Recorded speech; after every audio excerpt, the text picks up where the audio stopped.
Sometimes you get hit from the left, sometimes you get hit from the right, sometimes from the front, sometimes from the back.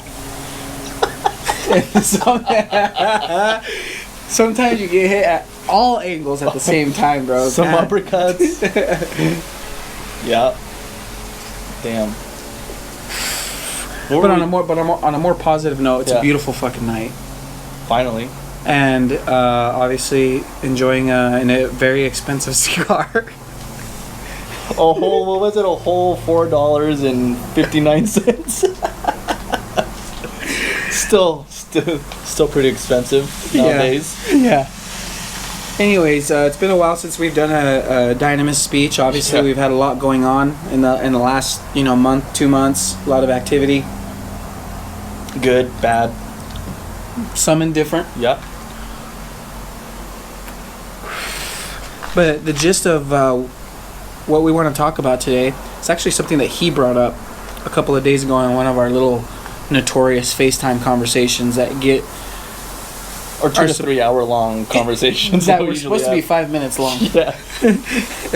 But anyways, we're actually getting ready to write a blog for our clients about... And it's going to be titled, It's All About You. It's my sincere opinion that everything happening in your life right now, good and bad, is directly, you've created it in your head, and it's playing out for you like a movie, something that you've already created in your head.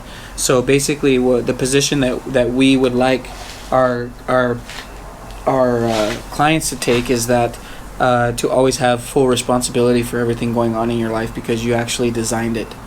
And what started this whole process was a quote that he had brought up. So we're not going to quote it word by word, but he's going to give you the gist of it. Essentially, what was said in this quote was that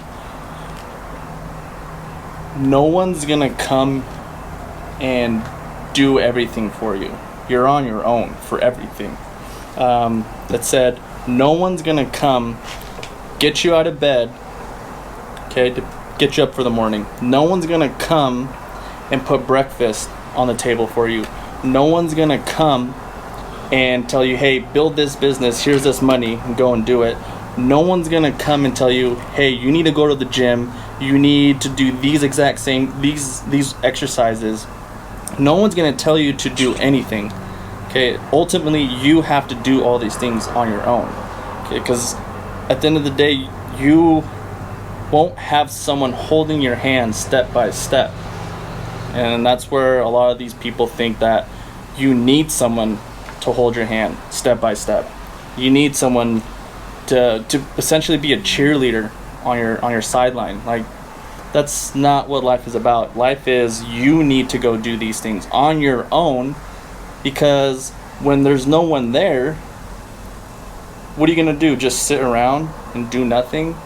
I mean, that's essentially what you're trying to say is like, no, I need someone to be there with me at all times. Like, no one's going to baby you every step of the way. So that quote was pretty much saying, do things on your own. Like, no one's going to come do these things. Ultimately, it's all up to you. It's always been on you. And it always has been about you.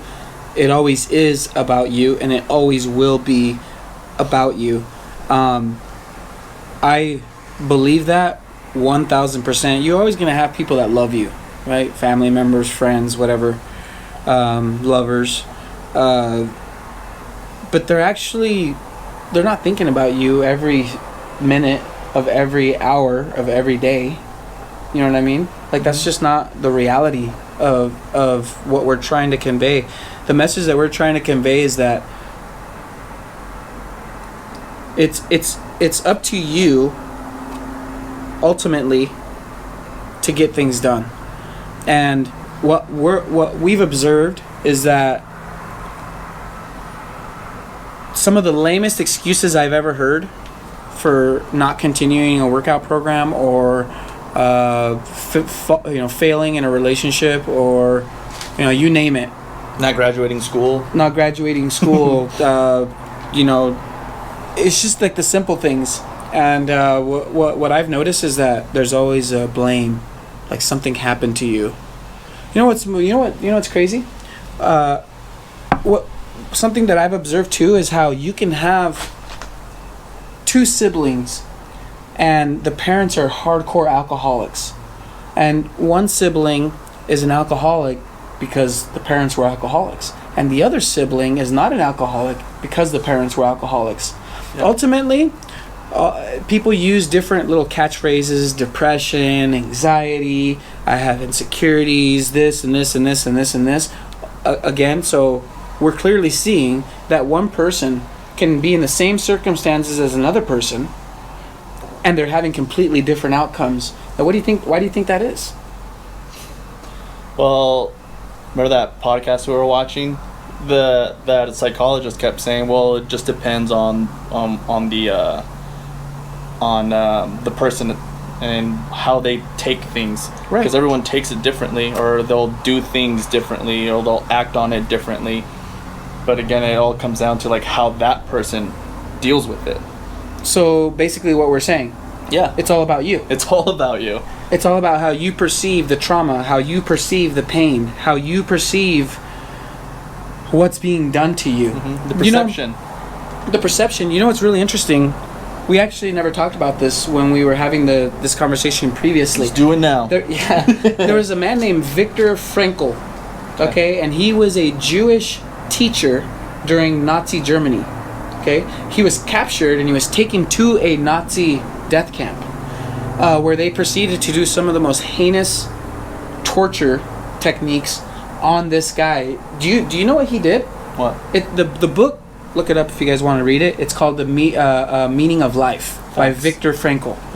And what this guy did was that while he was being tortured in inhumane ways and being diced and cut up and poked and prodded in every which way, shape, or form, he would go off using his imagination. He would say that while he was getting tortured, he would just daydream, essentially, about teaching class, because that was his passion. This guy had a genuine passion for teaching students, and I don't recall what subject he taught, but that was a genuine passion. This guy's getting tortured. Okay, if you guys ever want to know, go ahead and look up Joseph Mengele and the things that he did to Jewish prisoners to experiment. This guy, while he was being tortured, would sit there and just daydream about teaching class. And he would literally use his imagination. He would say, I remember teaching the lesson. I remember drinking a cup of coffee. I would remember seeing genuine smiles on these children's faces based off of the things that I was telling him and based off of the things that I was teaching him. But you got another person that's hysterically crying, completely losing their control over the situation and agonizing and screaming and yelling. You got another person in La La Land teaching a class. Long story short, he survived. He survived all the torture. Why? Because he used his mind. And he says, you know what? Even though I can't control these circumstances, I can't control what's happening in my mind. So how do people get their feelings hurt because somebody called them something on the internet, or somebody said to them at work? And in the meantime, in 1944, there's a man daydreaming about teaching kids while they're torturing him. He made it out. You know what it is? And what I've learned from experience? Yeah. Discipline. He disciplined his mind. Yeah. What? Because those other people obviously didn't have the discipline to think about something else like he was. Yeah. They were just taking whatever it was, and instead of callousing their mind and saying like, this is something else, this isn't torture, let me change, because the mind is the most powerful thing that you have. If you think your phone is powerful, it's not. It's your mind. You think your laptop, and I've heard some crazy statistics, bro, about how complex the brain is and how it can computate like at the tune of like 2 million computers.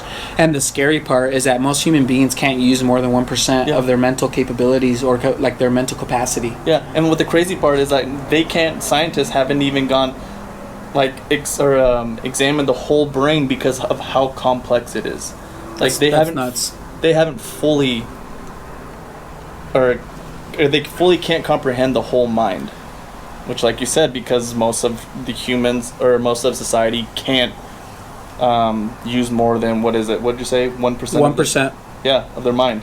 And the intelligent people use what? Like, is it 10% or something like that? No, bro. I think the most intelligent people can use maybe 3 to 4%. And it's something insane. You guys want to watch a movie on obviously a fictitious movie based off of this brain capability? Watch Limitless with Bradley Cooper, and that's the gist of it. Is that he's taking a drug that allows him to use a lot more than 1% of his mind.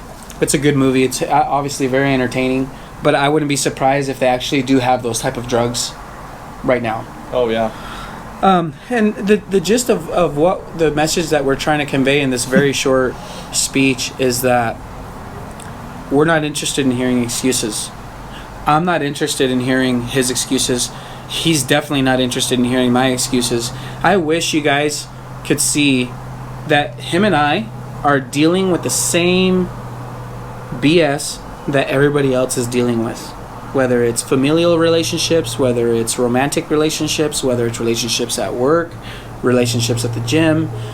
We're dealing with society. We're dealing with viruses. For the record, I got hit with a horrendous bug that literally has taken me 2 weeks to get over. And out of those 2 weeks, I missed 4 to 5 days so out of 14 days, I missed 5 days. And this is the most sick that I've ever been. Am I bragging? No, I'm not bragging. What I'm saying is that something is important to me. And when I'm being hit with negative influences around me, and I'm being hit through Mother Nature, that doesn't stop me from doing what needs to be done. This guy's getting hit from multiple angles. And what did I tell you, dude? What did I tell you? You said, hey, I'm not feeling like myself. Something's wrong. Something's wrong with me. Yep. Did I sit there and like pat you on the back? No. What did I tell you? Go work out. Yep. Keep learning. Keep watching those videos, and guess what I've been doing? I keep putting things on TV that are just gonna make me, I guess, smarter, or learn more things, make me more intelligent, maybe learn something, and later down the road I have a conversation with someone and we're able to talk about a certain subject. Because why? Because the week that I was feeling off, I decided to put something on Netflix, a documentary, and now I know something a little bit of it, and I was able to have a conversation with someone down the road about this subject. So, and I'm glad you hit that, because that's actually a really interesting thing to actually conceptualize, and that's the fact that you're not trying to actually be more intelligent per se. You're actually not trying to be more smarter per se. You're trying to gather information and then assimilate that information in your brain in a way that it has real world applicability. Yeah. You're like, wait a minute, I've learned this before, and I know that people do this for this reason. And I also know that this is what I'm supposed to do to be portrayed as a competent human being. Yeah. And more importantly, because we're men, emotional control. I'm supposed to be pissed off right now, and I am, but I'm not going to show it. Yeah. I'm not going to lose my cool. Right?